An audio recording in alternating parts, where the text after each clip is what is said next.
भविष्यावर बोलू का या कार्यक्रमात संपदा सगळ्यांचं स्वागत करते, तसंच शरदजी उपाध्ये हे सुद्धा आपणा सर्वांचं स्वागत करतायत. आपण ग्रहांची विशेष दृष्टी याचा अभ्यास करतो. मंगळ, गुरु या दोन्ही ग्रहांची माहिती आपण घेतली.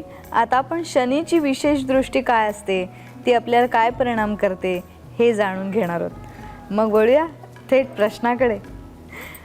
शरदजी, आपण नमुना दाखल ही जी कुंडली समोर ठेवली त्या दृष्टीने आपण सुरुवात करूया की शनीची विशेष दृष्टी काय असते.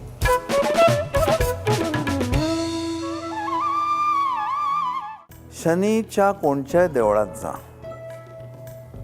असा शनी तेल पितो असं दाखवलंय. तुम्ही माहिती करून घ्या ना, असं का दाखवलंय. शनीची दृष्टी पडे ज्यावर त्याचा होयचा कणा चोर, असं एक शनी महात्म्यात ओवी आहे. ज्याला शनीचं खरं स्वरूप कळलं ना, तो असं कधी म्हणणार नाही. जो ग्रह अंतराळामध्ये फिरतोय, कशाची अपेक्षा नाही. शुक्र सौंदर्य सौष्ठवाची अपेक्षा करेल, चंद्र घरगुती सुखाची अपेक्षा करेल, गुरु ज्ञान वगैरे. हा ग्रह शनी जीवाच्या आध्यात्मिक उद्धारासाठी तळमळणार आहे. आणि आध्यात्मिक उद्धार व्हायला पाहिजे असेल तर प्रतिकूल परिस्थिती संसारात ती दाखवलीच पाहिजे. साखर खाऊ नको, डायबिटीज होईल, हे आधी सांगावंच लागतं. तर प्रपंचाकरिता सुखिया झाला ऐसा प्राणी नाही देखीला. मग तो शनी जिथे आहे आणि जिथे दृष्टी टाकतोय त्या त्या स्थानातल्या निगेटिव्ह गोष्टी दाखवतोय. बाबा, तुला जे वाटतं ना प्रपंच केवढा मस्त असतो, बघ प्रपंचातलं सुख, मग शनीची दृष्टी तिकडे पडते. तो तुम्हाला सावध करण्यासाठी ती दृष्टी टाकतोय. तसं हे शनिदेवाने तुमच्याकडे पाहिलं. तुम्ही पापी असाल तर ठीक आहे, पण जेव्हा तुम्ही आध्यात्मिक आहात त्याला तेवढी कृपा होईल त्यांची. त्यामुळे असं त्यांनी बघायचंच नाही आपल्याकडे, मग आपण जायचं आणि त्यांनी बघायचं नाही, याला काय अर्थ नाही. ग्रह ही देवता आहेत, त्या एवढा अधिकार नसेल परमात्मा इतक्या. पण परमात्मा 1 रुपयाचं बंधन आणत असेल तर निदान अधिली तरी आहे की नाही, अधिकार आहेत त्यांना. तर तुम्ही त्या ग्रहांचे स्वभाव समजून घ्या. शनीचा स्वभाव जीवाला शिवाचं रूप दाखवणार आहे. आता त्याची तिसरी दृष्टी. शनी कुठे आहे त्या स्थानासंबंधी चिंता नसते. कुठे बघतोय, 1 2 3 4 5 6 7 आणि 8 9 10. शनीने नवम स्थान, प्रथम स्थान आणि चतुर्थ स्थान यावर दृष्टी टाकली आहे. आणि त्याची दृष्टी त्या स्थानासंबंधी तुम्हाला अवेअर करते, कॉशियस करते. शनीची दृष्टी भाग्यस्थानावर पडली. सप्तमात शनी असणाऱ्यांनी कधीही लॉटरीची तिकीटं घेऊ नयेत असं म्हटलं मी. लोक म्हणतील काय संबंध आहे लॉटरीच्या स्थानाचं, हे तर विवाहाचं स्थान आहे. ती भाग्यस्थानावर दृष्टी पडली. आपला सहज भाग्योदय होईल. कुठे रेसमध्ये, जॅकपॉटमध्ये, लॉटरीच्या तिकिटात एकदम आपल्याला भरपूर पैशाची अपेक्षा करू नका. हरामाचा पैसा शनीला कधी आवडत नाही. श्रम करा, घामाचा सगळा पैसा तुमच्या घरी येऊ दे, त्याला सुगंध वेगळा असतो. म्हणजे नवम स्थानावर दाखवणारं भाग्य, जोडीदाराची भावंड, परदेशगमन यात व्यत्यय येतील. आता 7व्या स्थानावर दृष्टी पडते. इथे मी फार सावध करेन. मुळात लग्न कन्या आहे. 6 म्हणजे प्रथम स्थानात कन्या राशी आहे. त्यात मंगळ आहे, म्हणजे आतड्याला भरण पडण्यापासून ॲसिडिटीपर्यंत काहीही प्रॉब्लेम होऊ शकतील, सगळं पाहिल्यावर कळेल. त्यात शनी बघतोय. शनीची 7वी दृष्टी तुझ्या आतड्यासंबंधी होणाऱ्या काही ज्या काही तक्रारी आहेत, व्याधी आहेत, त्याकडे दुर्लक्ष करू नको. प्रथम स्थानावरून पाहिल्या जाणाऱ्या सगळ्या गोष्टीमध्ये शनी खाली आणणार तुम्हाला. आता या नमुना दाखल पत्रिकेमध्ये मी सतत म्हणते नमुना दाखल हो. तर त्या दृष्टीने पाहता या चतुर्थ स्थानावर येते ना 10वी दृष्टी. मग आता ही काय बरं करेल तिथे. एक लक्षात आलंय, शनीची दृष्टी मी सांगत असताना तुझी दृष्टी इतकी पेंगुळली आहे. म्हणजे का, बापरे काय काय होणार आहे शनीचं, आपला शनी कुठे आहे असं तुझं काहीतरी चालू झालेलं आहे. ते काय करू नको, कारण आपल्याकडे सगळे डिटेल अवेलेबल नाही आहेत आता अंश वगैरे. पण एवढं लक्षात घे, जसं हे प्रथम स्थानात केवढी वॉर्निंग मिळाली आपल्याला. एकटा मंगळ परवडतो, ऑपरेशन झालं, मोकळा झाला. शनीची दृष्टी किती कॉम्प्लिकेशन होतात की ऑपरेशन झाल्यानंतर टॉवेल पोटात राहतो. ही गंमत इथे मला का आठवली तर जसं प्रथम स्थानाचं एक फार वैशिष्ट्य आहे आपले आरोग्य, त्याच्यावर आपण उभे आहोत, तसं आपलं एक श्रद्धास्थान आपली आई आहे. वडील हे आदरणीय असतील पण आई श्रद्धेच्या ठिकाणी आहे. मग अशा धनुराशीचा मस्त गुरु आहे म्हणून आपल्याला केवढं बरं वाटलं. आई शिक्षिका असेल, आई प्रोफेसर असेल, आई खूप संस्कार करणारी असेल, पण त्या आईचं सुखसुद्धा फार काळ मिळेलच असं नाही. शनीची दृष्टी पडे ज्यावर त्याच होय चकनाचूर. चतुर्थात चांगला बलवान गुरु असलेल्या माणसाला मातृयोग झालेला मी जेव्हा पाहिला तर ज्योतिषी लोक समजा हे बघतच नसतील काही आणि चटकन सांगत असतील नाही नाही तुम्हाला आईचं सुख खूप काळ मिळणार आहे. पण अशी शक्यता आहे गुरु मृतावस्थेत आणि शनी युवावस्थेत. युवावस्थेतला शनी चतुर्थावर बघतोय, हा आपला सांगतोय आईचं सुख, तो म्हणून नाही हो माझी आई खूप लहानपणी गेली. मग शॉक बसतो त्याला. तुम्ही असं कशाला बेजबाबदार रिडिंग देता. सगळे अंश बघा, दृष्टी बघा. म्हणजे सप्तमातल्या शनीने आधी विवाहाला विलंब वगैरे केलाच. जोडीदाराच्या निवडीबाबत खूप तडजोडी कराव्या लागतील. म्हणजे शनी जिथे आहे तिथे तर त्यांनी तिथे तो परिणाम होणार, केला. पण दृष्टी इतका गंभीर परिणाम होत नाही. पण ही मुलीची पत्रिका असेल आणि ती खूपच चिकित्सा करत असेल, हा नको तो नको, तर तुला रूपामध्ये, शिक्षणामध्ये, आवडीमध्ये तडजोड करावीच लागेल. वयाने खूप मोठा असलेला कृष्णवर्णाचा असं ते तिच्या बाबतीत जी अपेक्षा आहे तसा जोडीदार मिळणार नाही. तो खूप गंभीर असेल. आणि मग ही व्यक्ती कुठल्या राशीची आपल्याला माहिती नाही, पण समजा ही वृषभ राशीची असेल तर तिचा जोडीदार खूप गंभीर, स्कॉलर, बघावं ते शांत बसणार आहे. म्हणजे ही एकटीच बोलते, तो फक्त ऐकण्याचं काम करतो आहे. अशा शनीची पुन्हा नवम स्थानावर दृष्टी, ते फळ दिलं. प्रथम स्थानावर सगळं झालं फळ. आणि वास्तू, घरामध्ये अशांतता, घरामध्ये सतत टेन्शन, घरासंबंधी काही निर्णय घ्यावे तर फसवणूक होणं, झोप नीट लागत नाही. एक शनी कसं उद्ध्वस्त करेल म्हणजे अवेअर करेल त्याला. आणि मग त्याला विचारेल संसारात सुख आहे, संसार करता सुखिया झाला ऐसा प्राणी नाही देखील, दाखव मला तू. आणि त्याला मग पटेल ते. एवढी मोठी कृपा शनिदेव करतील. त्याला कदाचित सगळीकडे नैराश्य येईल म्हणून तो अध्यात्माकडे वळेल. आता बघ, एक ग्रह एके ठिकाणी राहतो पण 3 स्थानांना जाम करून टाकतो. ही शनीची दृष्टी. आता शनीची दृष्टी अभ्यासता आपण गुरु पण त्यात सापडला, कारण 10वी दृष्टी तिथे येते आणि तो गुरु. आणि शिवाय गुरुची त्याची दृष्टी वेगळीच आहे, 5 आणि 9. अशा फुल्या करून मी प्रारंभी माझ्या अभ्यासाच्या वेळी शनी निळा किंवा काळा, इथे शनी फुली, इथे फुली, इथे फुली, गुरु इथे फुली, अशा फुल्या करून ठेवायचो.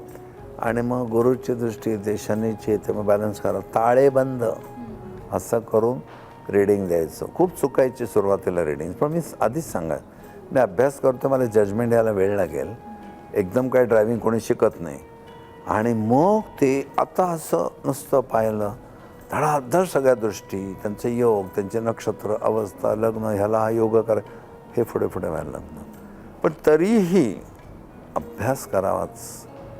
छान कुंडली समोर मांडून प्रत्येक वैशिष्ट्य लिहून काढावी आणि त्याला सांगावं मी सांगतोय आय मे बी रॉंग, कारण वेळेत चूक असू शकते, माझ्या जजमेंटमध्ये चूक असू शकते.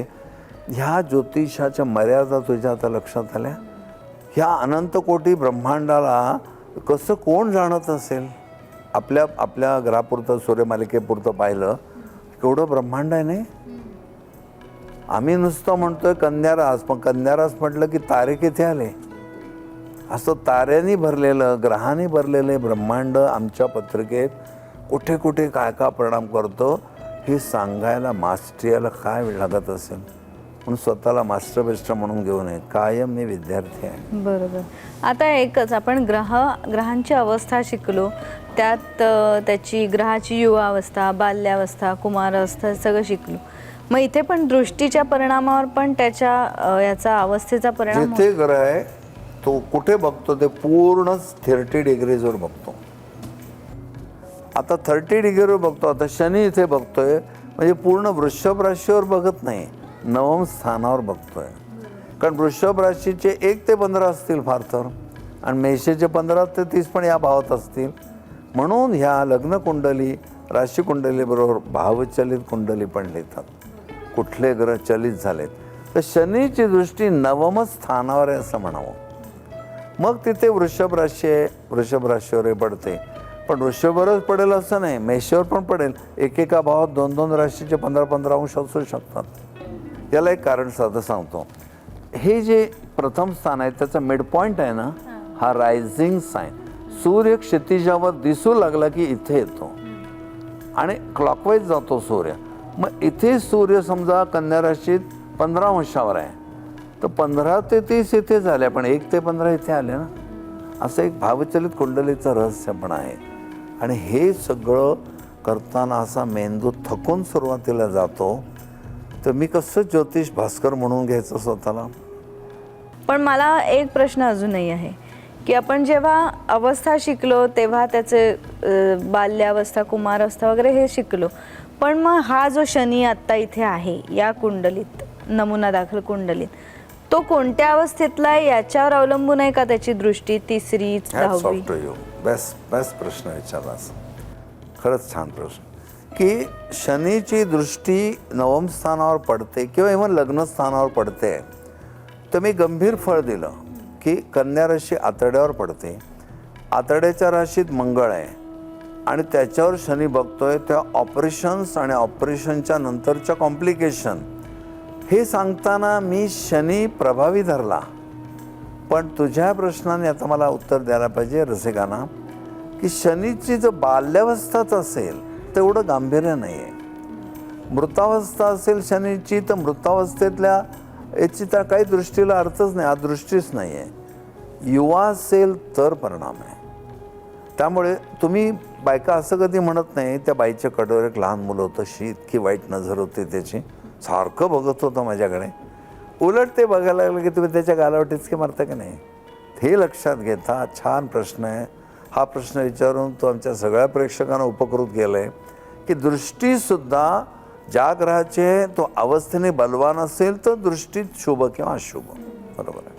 मी का विचारलं, कारण शनी म्हटल्यावर जे एक दडपण येतं त्यात पुन्हा अवस्थेचा अभ्यासही तिथे आला. तुला गुरु म्हटल्यावर दडपण येत नाही ना? नाही. आपल्या घरी कोणीतरी आपले वृद्ध गुरु येणार आहेत, दुर्वासांसारखे आहेत एकदम, तर आम्ही म्हणू की असे नात का, पण ते माझे हितकर्ते आहेत, मी पायावर डोकंच ठेवणार त्यांच्या. गुरुनिंदा ज्याचे वदनी न जावे त्याचे सदनी, असं इतकं गुरुंवर प्रेम आहे. शनी महाराज हे गुरु आहेत, कारण ते आम्हाला अध्यात्माचा मार्ग दाखवतात. पण अध्यात्माचा मार्ग हा टार रोड नाही आहे, तो सगळा आतला खडकाळ रस्ता आहे. हायवेपर्यंत तो नेऊन वेळ लागतो जरा, लोक तिथे कंटाळतात. आणि ॲस्ट्रॉलॉजीचा सगळ्यात मोठा फायदा काय आहे, तर किती किलोमीटर रफ रोड आहे कळलं की मग प्रवासाचा कंटाळा येत नाही. म्हणून शनी सगळी प्रतिकूलता दाखवून अंतर्मुखता आणून ईश्वराच्या समीप नेतो. तो शनी इथे विवाहस्थानात आहे म्हणून, पण तोच जर समजा मोक्षस्थानात असता, नवमस्थानात असता, तर मार्ग आणखी सोपा झाला असता.